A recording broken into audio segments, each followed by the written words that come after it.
JBN, we keep you informed. I am Michelle Jones, and in the news, man caught with gun and ammo charged. The Denham Town Police have arrested and charged a man with illegal possession of firearm and illegal possession of ammunition following the seizure of a firearm with several rounds of ammunition on Oxford Street in Kingston 14 on Monday, October 12. He is 32-year-old Orlando McDermott, otherwise called Lando, of Upper Rose Lane in Kingston 14. Reports are that about 7:10 a.m., McDermott saw a team of officers who were patrolling the area and ran. A chase ensued and he was apprehended.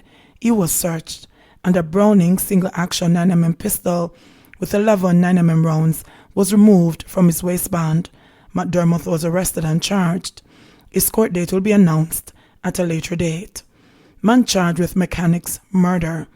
21-year-old Von Rick Clare was slapped with several charges stemming from an incident which occurred in Greendale in Spanish Town, St. Catherine on Sunday, September 6. According to the police, Clare has been charged with wounding with intent, illegal possession of firearm, illegal possession of ammunition, and murder. He was charged in connection to the murder of 47-year-old mechanic Steve Gordon. The police said that about 7:05 p.m. on the night in question, Gordon and another man were repairing a truck when Clare and a man pounced upon them and opened gunfire, hitting both men. The gunmen reportedly escaped in a waiting motor car. Both injured men were taken to the hospital where they received treatment. On Saturday, October 19, Gordon succumbed to his injuries. Clare was later arrested during an operation in the area and was subsequently charged following a question and answer session. Man's body found in middle of road near KPH in downtown Kingston.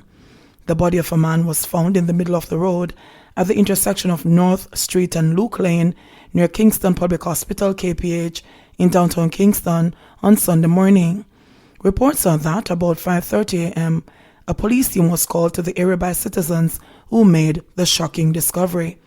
The body was found face down wearing a respiratory mask, the police said. Sources said the body appeared to have had several wounds. The police said they are yet to determine the age and identity of the deceased. Woman offers free Wi-Fi to neighbours' children. When Kacey-Ann Campbell was a youngster, she lacked basic commodities for a few years.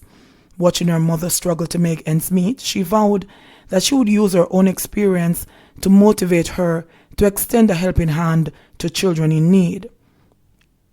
For more than a week, the Portmore St. Catherine resident has been offering free Wi-Fi to children who do not have access to the internet in their homes. When I was younger, my siblings and I didn't have electricity for a couple of years, and it was a guy who decided to help us. That alone taught me that good people exist. So far, about 10 children have been using it to do their schoolwork, and I'm open to as many as I can help. It may just seem as a simple Wi-Fi to some persons, but for these children, it is an avenue for them to do online learning, she said. Campbell, 26, said that the children usually stay at the fence to connect to her platform. The children mostly stay at the fence to connect to the Wi-Fi, but I'm good with that, because in this day and age, you just can't trust strangers with your children. Once these kids need it, it will always be available, she said. The Wi-Fi isn't open to everyone. To ensure that those who need it must have access, persons contact her through her social media page, and she puts in the code when they get to her dwelling. She said she'll take as many children as the Wi-Fi can accommodate.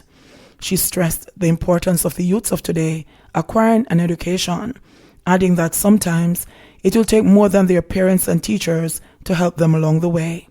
When I was growing up, my mother couldn't afford internet, much less electronics. So from I was younger, I just always want to be that person who helps children, she said.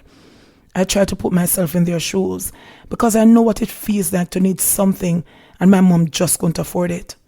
One of the best things that a child can get is a solid education. And if I can help by offering internet services, then I'm happy. Police awaiting ballistics test in Manchester businessman's murder. The police are awaiting the results of a ballistic test to assist in their investigation into the September 18 murder of businessman Daniel Simpson, 41, and the injuring of his father at their business place in Williams Field. Acting commanding officer in charge of the Manchester Police, Deputy Superintendent Lloyd Darby, said that the police are actively investigating. "We haven't had any breakthrough on that as yet. We hope to get something from ballistics and technology," he said. Police reports are that about 7:15 p.m., Simpson and his father were at their business place when Simpson was approached by a man who proceeded to rob him of his license, firearm and wallet. A tussle ensued between the men and Simpson was shot. The father challenged the gunman, who returned fire, hitting him before escaping. The gunman made off with Simpson's firearm. Residents transported both men to hospital, where Simpson succumbed to his injuries while being treated. His father remains in hospital. Simpson's cousin, 58-year-old farmer Audley Elliott, was killed on October 3 in the community of Dunbar in northern Manchester. DSP Darby said, based on police investigations, the killings are not linked. Thieves target Crossroad Market vendors.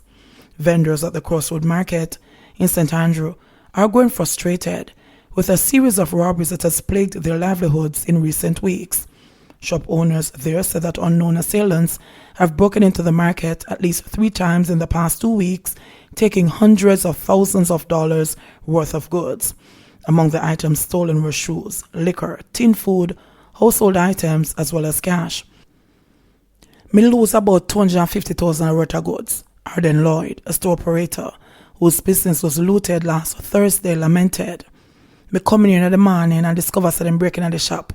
Them use crowbar and breaking in the shop. And look like them have all the time in the world for go through and take what them want.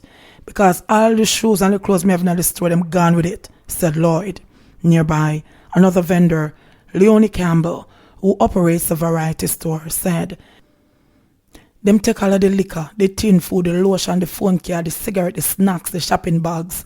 Them gone with all of the things them that would I sell. My regular daily sales, and them take some cash with the inner too. Me have to wonder how the security there and that happen. Me think the market did secure, because you have a security guard here and every week me pay my market fee.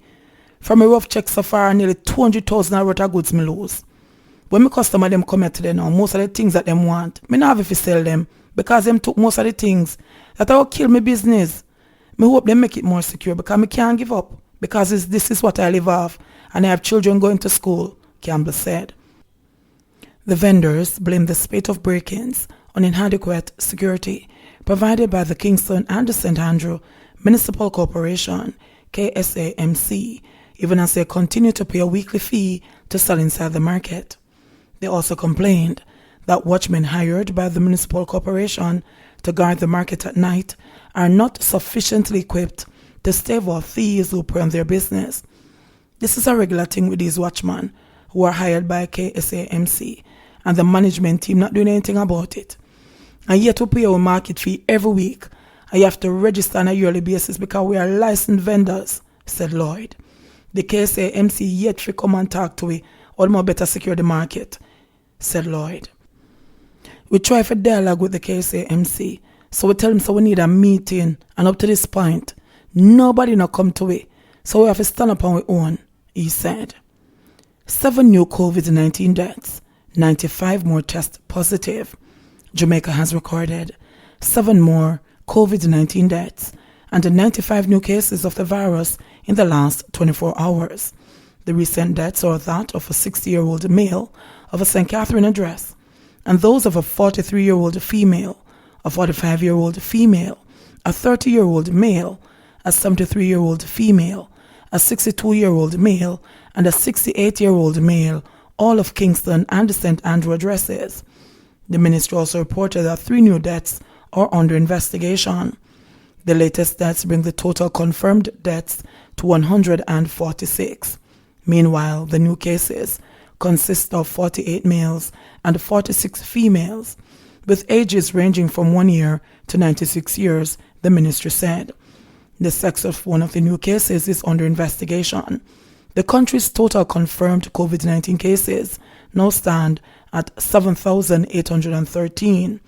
Of the new cases, 34 from St. Catherine, 17 are from St. James, 15 from Kingston and St. Andrew, 7 each from St. Anne and Trelawney, 6 from Westmoreland, 3 from St. Mary, 2 each from Hanover and St. Thomas, and 1 each from Clarendon and Manchester. All of the new cases are under investigation. The ministry said 75 more patients have recovered from the virus, pushing total recoveries to 3,237. JBN, we keep you informed.